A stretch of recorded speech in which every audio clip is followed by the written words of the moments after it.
Welcome to వార్త. నేను దేవా. ఫీజు రింబర్స్మెంట్కి సంబంధించి ఇప్పటికే రాష్ట్ర ప్రభుత్వంపై ఇటువైపు తెలంగాణ రాష్ట్ర విద్యార్థులు ధర్నాలు చేస్తున్న ప్రస్తుతం మనతో పాటు ఎమ్మెల్సీ సంజయరెడ్డి గారు ఉన్నారు. చెప్పండి సార్, 0 ద్వారా ఫీజు రింబర్స్మెంట్ అనే పథకాన్ని రూపుమాపే విధంగా అయితే మాత్రం తెలంగాణ సర్కార్ అడుగులు వేస్తుందని ఇప్పటికే విద్యార్థులు ధర్నా చేపట్టారు. ఎట్లా చూడొచ్చు? ఒకటే చెప్తున్నాను, సుమారు 12 లక్షల మంది ఉన్నారు. ఎవ్రీ ఇయర్ 12 లక్షల మంది ఉన్నారు. ఫీజు రింబర్స్మెంట్ ఫీజుల మీద ఆధారపడి దాన్ని చదువుకోవడానికి ప్రొఫెషనల్లో నాన్ ప్రొఫెషనల్ ఉన్నారు. నాన్ ప్రొఫెషనల్లో ఏదైతే ఉన్నారో ఇంటర్మీడియట్ డిగ్రీ ఉన్నారు, వాళ్ళ డిగ్రీ వాళ్ళకు సుమారు చిన్న అమౌంట్, నాన్ ప్రొఫెషనల్లకు బిలో 1000 crores అయితే వాళ్ళకి క్లియర్ అయిపోతుంది. కొన్ని లక్షల మంది క్లియర్ అవుతుంది. ప్రొఫెషనల్ ఉన్నారు, ప్రొఫెషనల్లో మీరు ఫీజు అమౌంట్ ఎక్కువ ఉన్నది. వాళ్ళకి ఏంటంటే చదువుకున్న తర్వాత సర్టిఫికేట్ రాక క్యాంపస్ సెలక్షన్ అయినాక కూడా ఫీజు అమౌంట్ కట్టలేని పరిస్థితిలో బిలో పావర్టీ ఎవరైతే ఉన్నారో వాళ్ళకి ఇస్తూ ఉన్నారు. వాళ్ళకి ఇస్తున్నప్పుడు మీరు ఒకటే గుర్తుపెట్టుకోండి, ఎస్సీ ఎస్టీ బీసీ ఎవరైతే మైనార్టీ ఉన్నారో వాళ్ళ దాంట్లోకి అమౌంట్ ఇస్తున్నప్పుడు వాళ్ళకి ఇచ్చే బాధ్యత ఉంది గవర్నమెంట్. చదువుకొని పై చదువుకొని వాళ్ళు దేశానికైనా పెట్టుబడి, రాష్ట్రానికి పెట్టుబడి వస్తూ ఉన్నది. వాళ్ళని క్రమశిక్షణలో పెట్టే బాధ్యత మనది ఉంది. లేదా వాళ్ళకు సర్టిఫికేట్ రాక రోడ్ల మీద తిరిగి వేరే వ్యసనాలకు, అది గంజాయికైనా డ్రగ్ అలవాటు పడి కారణం గవర్నమెంటే కారణం. దీని బాధ్యత వహించాలా కాంగ్రెస్ ప్రభుత్వం. గతంలో ఎవరైతే ఉన్నారో ఈ ఫీజు రింబర్స్మెంట్ అమౌంట్ పెట్టింది మీ ముఖ్యమంత్రి గారు పెట్టారు, వైఎస్ రాజశేఖర రెడ్డి గారు. దాన్ని ఇంప్లిమెంటేషన్ చేయడానికి ఇబ్బంది ఏమవుతుంది? మీరు గవర్నమెంట్ వచ్చినాక 3 years అయింది. ఈ 3 years గతంలో 2 years ఫీజు రింబర్స్మెంట్ ఉంది. సుమారు 14,000 కోట్లు ఉంది. దీని మీద 60 లక్షల మంది ఉన్నారు.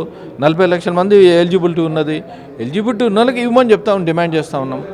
అరే ఫీజు అమౌంట్ చదువుకున్నాక ఈ విద్యా వైద్యము ఫ్రీ ఇవ్వాలి.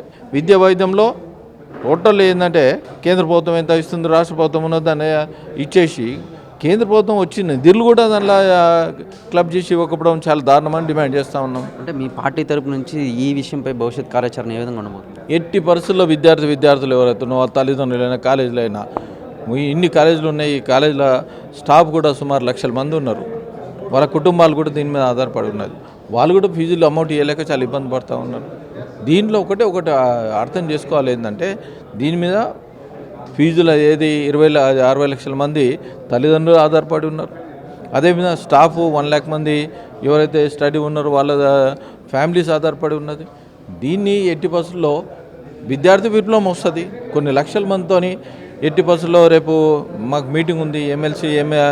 ఎంపీ ఎమ్మెల్యేలు ఎమ్మెల్యేలు అందరు మీటింగ్ ఉంది. మీటింగ్లో ఎట్టి పరిస్థితుల్లో దీన్ని పెద్ద ఎత్తున తీసుకుపోతాం. ఎందుకంటే విద్యార్థులు చదువు ఒక్కసారి బ్రేక్ అయిందనుకో ఫర్దర్ చదవలేకపోతూ ఉంటారు. గతంలో మీరు చూస్తూ ఉన్నారు, దీంట్లో అధికారులు ఉన్నారు, ఎమ్మెల్యేలు కూడా అయ్యారు చాలామంది. ఏంది ఫీజు రింబర్స్మెంట్ ఎవరైతే ప్రతి ఒక్కరు ఏంటంటే రాబోయే రోజుల్లో కూడా ఒక ఎమ్మెల్యేలో గ్రాడ్యుయేషన్ చదువుకోవాలి, అబ్బాయి గ్రాడ్యుయేషన్ చదువుకోవాలి. గ్రాడ్యుయేషన్ లేదా గ్రాడ్యుయేషన్ ఎప్పుడైతే ఉన్నదో దానిలో ఇంజనీర్ వస్తుంది, డాక్టర్స్ వస్తారు, ఫార్మసీ వస్తుంది, బీ ఫార్మసీ వస్తుంది, అన్నీ దీని మీద ఎంతో టెక్నికల్ ఎడ్యుకేషన్ కూడా బాగున్నది. ఎడ్యుకేషన్లో కూడా ఇప్పుడు కొంతమంది ఫీజు రింబర్స్మెంట్ కూడా ప్రొఫెసర్ లైన్ ఉన్నారు. తర్వాత పిహెచ్డి చేసిన వాళ్ళు ఉన్నారు, డాక్టరేట్ చేసిన వాళ్ళు ఉన్నారు.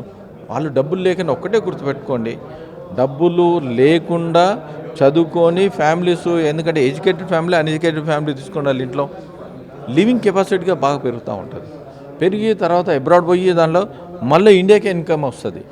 ఈ ఇన్కమ్ని, ఈ పెట్టుబడిని ఇన్కమ్గా చూసుకొని ఎట్టి పరిస్థితుల్లో దాన్ని రిలీజ్ చేయాలి, బేషరతుగా ఎట్ ఏ టైం రిలీజ్ చేయాలని భారతీయ జనతా పార్టీ తరఫున డిమాండ్ చేస్తాం. అంటే మీరు పార్టీ తరపున డిమాండ్ చేస్తున్నారా లేదా విద్యార్థుల పట్ల డిమాండ్ చేస్తున్నారా? అంటే ప్రతిపక్షంలో ఉన్నారు కాబట్టి ప్రభుత్వంపై ఒత్తిడి తెచ్చే విధంగా మీరు ఏమైనా చేస్తారా?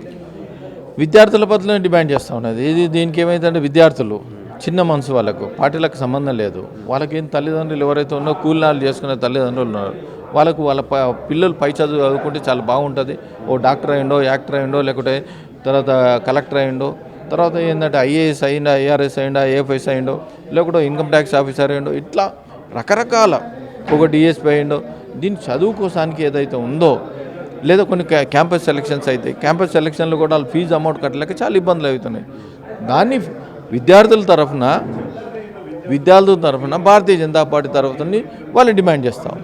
చూసారు కదా, మొత్తం మీద కనుక మనం చూసుకున్నట్లయితే విద్యార్థుల పట్ల అయితే కనుక విద్యార్థుల తరపునే కాంగ్రెస్ ప్రభుత్వంపై ఒత్తిడి తెచ్చి మరి విద్యార్థులకు ఫీజు రింబర్స్మెంట్ అయ్యే విధంగా వరకు కూడా బీజేపీ పోరాడుతూనే ఉంటుందని, దీనిపై భవిష్యత్ కార్యాచరణ కూడా బీజేపీ నాయకులు, ఎమ్మెల్యేలు, ఎంపీలు, అలాగే బీజేపీకి సంబంధించిన పెద్ద నాయకులతో కలిసి మరి చర్చిస్తామని అయితే మాత్రం ఎమ్మెల్సీ సంజయరెడ్డి చెప్పుకొచ్చారు. కానీ మన కార్తీక్తో దేవా వార్త, హైదరాబాద్.